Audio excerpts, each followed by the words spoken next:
Amigos, buenas tardes. Bienvenidos a 24 horas. Con acuerdos comerciales, préstamos en multilaterales y reducción de gastos, desde el gobierno se asegura que se dejará la mesa servida en materia económica. Ese es el ofrecimiento de las autoridades. Hola María Gracia, ¿cómo estás? Buenas tardes. ¿Qué tal? ¿Cómo estás, Liz? Amigos, muy buenas tardes. Además, afirman que la economía del país podría crecer un 3% en 2021 si se continúa tomando buenas decisiones. Así lo asegura el ministro de Economía. Con este tema empezamos. El presidente de la República, Lenín Moreno, aseguró que su gobierno sí dejará la mesa servida en lo económico a su sucesor. La mesa servida, que se convirtió en una ridiculez hace unos 3 años y algo más, puede convertirse en una feliz realidad al próximo gobierno gracias a la gestión que hemos realizado. El ministro de Finanzas, Mauricio Pozo, destaca la apertura que los multilaterales de crédito han tenido con el actual gobierno, pues se ha podido acceder a créditos que superan los 7.000 millones de dólares, provenientes de 4 organismos internacionales. De esos, al menos 2.500 millones de dólares estarán disponibles para el próximo gobierno. En 2021, dice Pozo, la economía nacional podría crecer en un 3%. Claro, si se continúan tomando decisiones similares a las ya tomadas, donde ha tocado ajustarse, recalca el ministro. No llenar vacantes en el sector público, no renovar todos los contratos que son ocasionales del sector público, prohibir consultorías. Todos los contratos con proveedores del Estado tienen que ser renegociados, obviamente a la baja, no pueden ser en las mismas condiciones. La primera fase del acuerdo comercial con los Estados Unidos y las gestiones para ingresar a la Alianza del Pacífico, asegura Pozo, son caminos que aún se deberán recorrer, pero de los cuales, al menos, ya hay líneas trazadas. Si logramos incorporar la reforma arancelaria en la que estamos trabajando y dejar las otras reformas para decisión del próximo gobierno, pero ya muy perfeccionadas, muy trabajadas, todo eso es dejar un país en bastante mejores condiciones de la que se recibió el año 2017, sin lugar a dudas. El próximo viernes 11 de diciembre, el presidente y su equipo económico asistirán a la reunión virtual de mandatarios de la Alianza del Pacífico. Acuerdo en el que esperan avanzar lo más posible, dicen, antes del relevo. En Guayaquil, Carlos Acoto, 24 horas. El Servicio de Contratación Pública CERCOP puso a disposición de los ciudadanos la plataforma de datos abiertos para compras de ínfima cuantía, en la cual las entidades públicas tendrán la obligación de subir toda contratación realizada de forma directa con el proveedor por hasta $7.100. La plataforma contiene los detalles de todas las compras realizadas bajo la modalidad de emergencia y ahora se suman las contrataciones por ínfima cuantía. El objetivo es transparentar la información y establecer un mecanismo de control social. El uso indiscriminado de la ínfima cuantía en casos que se puede dar en casos excepcionales, y así debe entenderse la ínfima cuantía, no pueden emplearse como un medio de elusión a los procedimientos precontractuales a lo que las entidades están obligadas a someterse y a implementar. De aquí en adelante, y de acuerdo a las instrucciones y normativas que hemos implementado desde el CERCOP, es obligatorio que cada mes actualicen toda la información las entidades contratantes. Aspirantes a jueces de la Corte Nacional de Justicia rendirán este sábado la prueba teórica como parte de la fase de oposición dentro del concurso. Tras la serie de cuestionamientos al proceso, veedores advierten que permanecerán vigilantes hasta el día de la elección. Son 1.000 preguntas por especialidad y todas están en el sistema a disposición de los aspirantes a jueces de la Corte Nacional de Justicia. El Consejo de la Judicatura ha confirmado que los postulantes rendirán la prueba teórica este sábado 12 de diciembre. Hay un banco de preguntas general y 5 por especialidad que serán entregadas de acuerdo a la aspiración de los menos de 90 aspirantes que aún son parte del concurso. Los veedores del proceso piden más controles en cada etapa. El reconocimiento de firma y rúbrica ante notario público in situ. Fiscalizar, observar y denunciar todo lo que gira alrededor del proceso para que obviamente no exista ningún tipo de injerencia política ni de ningún tipo.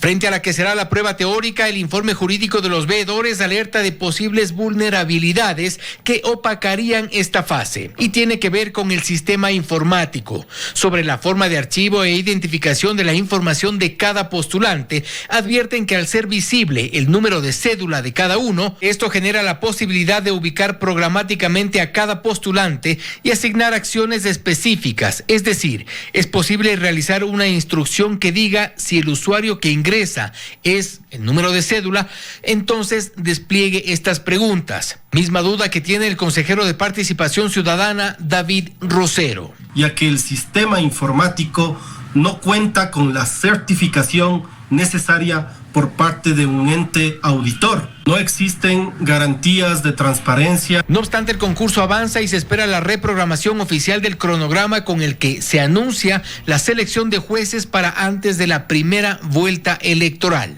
En Quito, Fausto Yepes, 24 horas. La Asamblea espera que este mes se pueda conocer el pronunciamiento del Ejecutivo en torno a las reformas a la Ley de Movilidad. Con ellas se facilitaría el proceso de deportación de ciudadanos extranjeros que no hayan regulado su situación migratoria. Las reformas a la Ley de Movilidad fueron aprobadas el 3 de diciembre pasado. Desde esa fecha corren 30 días para que el Ejecutivo pueda pronunciarse. Fernando Flores, presidente de la Comisión de Soberanía y Relaciones Internacionales, no cree que la propuesta sea vetada, pues asegura hubo trabajo en conjunto. Tomando en cuenta que esta ley se construyó en trabajo mancomunado con las autoridades del Ejecutivo, como son la Cancillería, el Ministerio de Gobierno, el Ministerio de Inclusión Social. Es decir, el Ejecutivo participó en el trabajo de consenso del articulado que se aprobó por la Asamblea Nacional. En lo medular se plantea que la deportación sea primero un trámite administrativo de las autoridades de migración, antes de llegar a instancias judiciales. Se trata de un proceso expedito, dice Flores, pero admite que este podría ser apelado y llevado a los tribunales. Nosotros calculamos que un acto administrativo no debería pasar de 30 días una vez que la autoridad de control haga el procedimiento correspondiente. Las reformas plantean que se consideren causales de deportación el ingreso por pasos no autorizados, la presentación de documentos falsos, no regularizarse a tiempo, además haber cometido delitos penados con 3 a 5 años de cárcel. Para el constitucionalista Alejandro Rodas, las reformas que se proponen como parte de las acciones en materia de seguridad no resuelven los problemas estructurales. Esta reforma legal está únicamente atendiendo a los problemas coyunturales que se han presentado en las últimas semanas y meses respecto de que hay una migración que también está dedicada a la delincuencia. Estas políticas migratorias se deben planificar adecuadamente luego de los debates correspondientes y no solo atender a un momento pleno de coyuntura. Datos oficiales refieren que con la actual Ley de Movilidad, donde la deportación se asume dentro de un proceso judicial, no se ejecutó ninguna deportación entre 2018 y 2019. En Guayaquil, Carlos Acoto, 24 horas. Con el fin de garantizar el derecho constitucional de las y los ecuatorianos a ser consultados. La consulta plantea 5 preguntas sobre la prohibición de explotación minera metálica a gran y mediana escala. Esto por disposición de la Corte Constitucional, que emitió un dictamen favorable respecto al pedido del Consejo Cantonal de Cuenca, por lo que no se requirió recolección de firmas. Este fallo fue cuestionado por el sector minero. El ex viceministro de Minas ve con preocupación esta decisión y la convocatoria. Es un precedente que puede crear un antes y después para todo el sector minero y la industria como tal. Daría pauta para que en otros lugares y en otras latitudes, en caso de que el sí exista y gane, se den consultas similares. Una consulta popular local no puede pronunciarse sobre los recursos que son de todos y de cuya administración es responsable el Estado central. La minería responsable no va a envenenar las fuentes de agua de la ciudad de Cuenca. Recuerda además Benalcázar precedentes como el caso de Río Blanco, proyecto minero que no puede operar por disposición legal desde el 2018. Esto podría replicarse. Y veamos cómo se abrieron 2 grandes puertas a la minería ilegal. Si el concepto era cuidar el agua, preservar el recurso hídrico, preservar las fuentes de recarga hídrica, como dice el señor alcalde de Cuenca, si eso se da, la minería ilegal va a ser galopante en el Cantón Azuay. Es decir, donde hay minerales, siempre habrá minería, ilegal si la formal se prohíbe. Así lo vimos también en Buenos Aires, Imbabura. Según el Consejo Cantonal de Cuenca, pide prohibir la minería en la zona de recarga hídrica de los ríos Tarqui, Yanuncay, Machángara, Tomebamba y Norcay. Así, alrededor de 436.000 cuencanos, que son los electores, recibirán 5 papeletas el 7 de febrero. En Quito, María Gracia Acosta, 24 horas. 84 cantones del país de 13 provincias serán los más afectados con la llegada del fenómeno La Niña. Según los expertos, la temporada invernal tendrá lluvias por debajo del promedio normal. El fenómeno La Niña se aproxima a las costas ecuatorianas. La última reunión del Comité Nacional para el Estudio Regional del Fenómeno El Niño informó que desde septiembre pasado se observa que la temperatura del mar es más fría de lo normal, por lo que, de acuerdo a las predicciones de organismos internacionales, se prevé la continuación de La Niña con un 95% de probabilidad.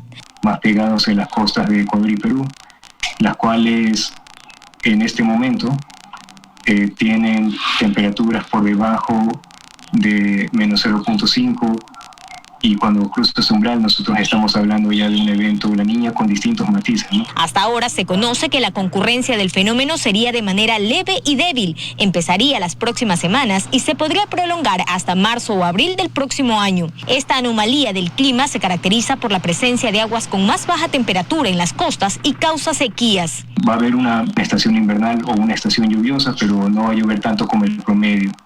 Ese es un poco el mensaje. Según información oficial, 84 cantones del país de 13 provincias serían los más afectados con su llegada. En Manabí, por ejemplo, el municipio de Flavio Alfaro está ya en emergencia por la falta de líquido, tanto para consumo humano como para el ganado. Joana Ramos, 24 horas. El Tribunal de Casación negó el recurso interpuesto por el excontralor Carlos Polit y con ello ratificó la sentencia de 6 años de pena privativa de libertad por el delito de concusión. A su hijo John Polit se lo declaró inocente. Daniela Valencia informa.